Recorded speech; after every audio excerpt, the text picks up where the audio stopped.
This week here on InBusiness, we're taking a look at the upcoming midterm elections and asking what's at stake for you and for companies. Today, we're kicking off the series by looking at housing and the financial service industries.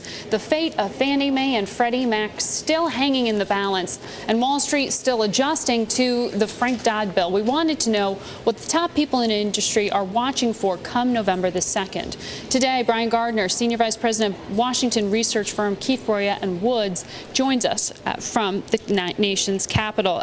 Brian, so we've got the heavy lifting out of the way with Dodd-Frank, come off of two very heavy legislative years. Now it seems the tweaking happens. What do we need to watch for? I think we're going to watch for some kind of technical corrections bill early next year. I think people are kind of still trying to figure out what how the election plays out.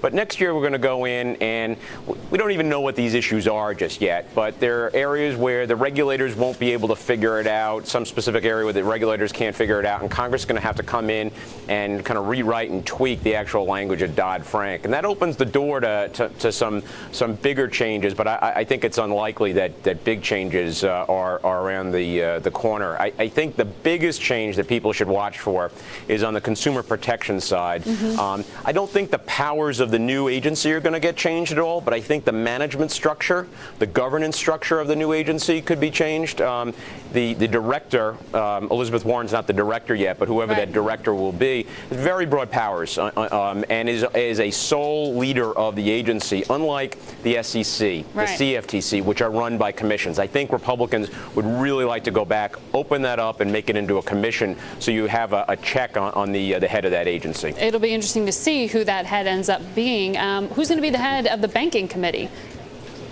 I think a lot of people still think that Democrats are going to retain control of the Senate, and that if that is the case, it'll be Senator Tim Johnson from South Dakota.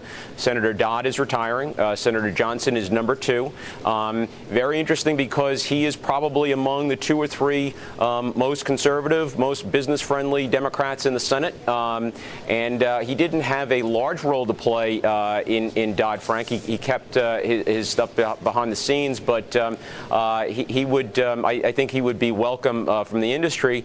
I take a slightly different look on the outcome in the election. That I think it's more likely that Republicans are going to win the Senate than others do, and if that's the case, it's going to be Senator Shelby. And I think the gut reaction is, if Republicans take over, this is great for the banking industry. It's great for financials. I would just a little caution. I think it could be very positive for smaller institutions, community banks. I don't think big banks are going to get a big break from Republicans. They're not going to want to be seen as being close to Wall Street. And I think there's a conservative populism that's going to come in. We've had a liberal populism in the last 2 years, a conservative populism, anti-big business, pro-small business is going to take hold with Republicans. Brian, so much more to talk about with you here. Just very quickly, GSE reform January deadline. Are we going to see an overhaul? No. 2013, we're going to kick the can down the road. The two sides, Republicans, the White House, will not be able to come up with a deal on Fannie, Freddie, so we're going to put it after the next election. Wow. You're looking out to after 2012. Brian, we're going to have to keep talking then. Thank you very much. I'm looking forward to it, Margaret. Thank you. Thanks for joining us.